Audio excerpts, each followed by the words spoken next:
Welcome to Genki Zone. If you haven't subscribed to our channel yet, please do. Today we're diving into a massive 2,000-year explainer all about one of the most resilient and, frankly, fascinating places on Earth. We're talking about York. It's a city where Roman emperors literally breathed their last, where kings ruled, and where some pretty unimaginable disasters were met with absolute defiance. So let me ask you right off the bat, which English city do you think has survived the disciplined march of the Romans, the fierce axes of the Vikings, and the thick industrial smoke of the Victorians? Well, if you guessed York, you hit the nail on the head. But I'm curious, how much do you actually know about this incredible place? Drop your best facts and guesses in the comments below as we go along. Okay, so let's look at this timeline. 71 AD, Roman founding. 866 AD, Viking capture. 1068 AD, Norman arrival. 1225 AD, Gothic Minster begun. 1839 AD, railway arrival. And 1942 AD, Luftwaffe bombing. What's absolutely incredible about York is that it operates as a living city, built right on top of the foundations of surviving these massive catastrophic events. 70 generations, 2,000 years. Let's see exactly how they did it. Section 1. Roman roots as Eboracum. Back in 71 AD, the Roman 9th Legion, led by Quintus Petilius Cerealis, pushed into some pretty hostile territory. They threw up a massive military fortress on a flat stretch of land right above the river Ouse, and they called this mighty fort Eboracum. And you know what's really wild? This isn't just some ancient history lost to time. Right here, we have the multi-angular tower. You can literally walk right up to this today in the museum gardens.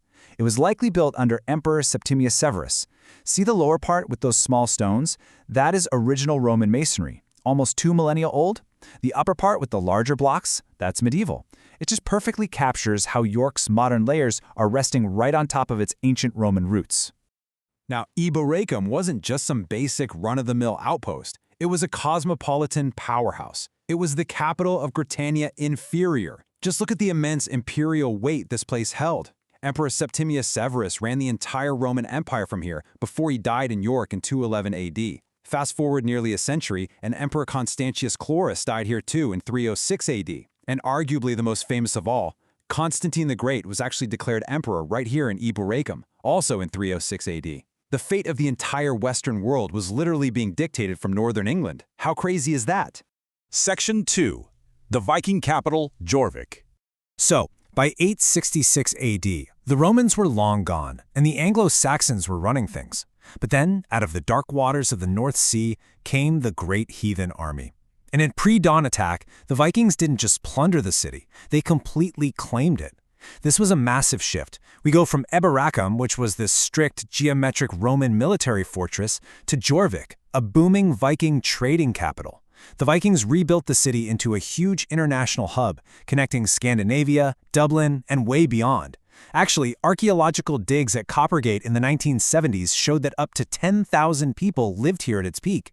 They left behind these beautifully preserved workshops, leather goods, and even seeds from their gardens just buried in the mud. But hey, Viking rule wasn't exactly a peaceful democracy, right? It was incredibly violent and super unstable. I mean, the last Viking king of York was a guy named Eric Bloodaxe, who was killed in 954. Bloodaxe. That name alone kind of tells you everything you need to know about the political climate back then. It really makes you wonder, would you have had the grit to survive the brutal, bloody streets of Jorvik under a ruler like Eric Bloodaxe? Let me know in the comments. Section 3. Normans and Clifford's Tower. Well, York never stays quiet for long. Right after the Viking Age ended in 1066 at Stamford Bridge, William the Conqueror showed up from Normandy in 1068. William takes one look at this rebellious, fiercely independent northern city and immediately orders castles to be built. But, shocker, the people of York didn't exactly take kindly to Norman rule. In 1069, they rebelled and slaughtered the Norman garrison. And William's response? It was nothing short of apocalyptic. It's known as the Harrying of the North. William's soldiers burned down every farm, slaughtered livestock, and literally salted the earth all the way from York to Durham. The starvation was so incredibly severe that chroniclers actually recorded people turning to cannibalism. Yorkshire was just turned into an absolute wasteland. To make absolutely sure York never rebelled again, those castle defenses were seriously beefed up. What we're looking at here is the interior of Clifford's Tower, the keep of York Castle, which originally sat on a massive earthen mound built by William. But I have to tell you, this site holds a profoundly dark history. In 1190, right during the backdrop of the Crusades, an anti-Jewish riot broke out. Around 150 members of York's Jewish community took refuge in the wooden keep that stood here at the time. Completely surrounded by a murderous mob, many of them tragically chose to take their own lives rather than face the horrific violence waiting outside. It really remains one of the absolute darkest, most tragic stains on the city's history. The sheer amount of trauma York has absorbed over the centuries is staggering. It was burned to the ground, its people starved, its communities massacred. Just imagine being tasked with rebuilding a city that had been salted, burned to ash, and scarred by that level of tragedy. It really begs the question, how does a community even begin to heal and rebuild a city completely from zero? Tell us what you think in the comments. Section 4. The masterpiece of York Minster. Yet somehow, like a phoenix, York rises again. Moving into the 13th century, York transforms into this staggeringly wealthy powerhouse, fueled mostly by the European wool trade. By 1212, King John even granted the city self-governance. They were effectively an independent city-state. And with all that massive wealth came this incredible ambition to build something that basically touched the heavens. 250. That is the number of years it took to construct the massive Gothic masterpiece that is York Minster. Started in 1225 under Archbishop Walter de Grey, this wasn't just a quick project built by one generation. It was a multi-generational obsession. And honestly, the results are just jaw-dropping. The Minster features the highest and widest medieval Gothic nave in all of England, stretching 63 meters long. Then you have the chapter house, which has this stunning vaulted ceiling supported entirely by the roof timbers, literally no central column needed. And we can't forget the Great West Window, famously nicknamed the Heart of Yorkshire, which was completed by 1340. And get this, the building survived some unbelievable setbacks too. Like in 1405 when the central tower literally collapsed during a storm, but they didn't quit. They just kept rebuilding. Think about the psychology of that for a second.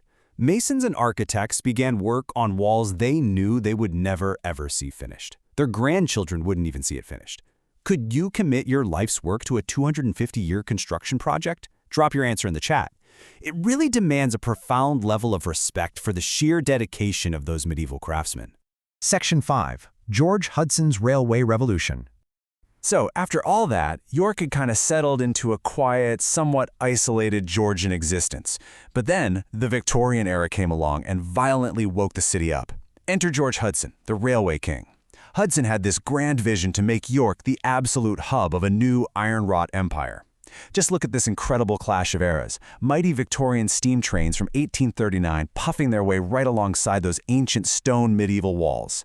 Suddenly, London wasn't this grueling two-day carriage ride away, it was accessible in mere hours.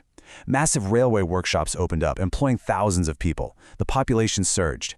York totally shifted from an isolated medieval stronghold into a highly connected industrial and tourist powerhouse. It was a complete game-changer for the city's economy. So what does this all mean? The crucial point we keep returning to is survival. For 70 generations, York has proved to be an unbreakable city.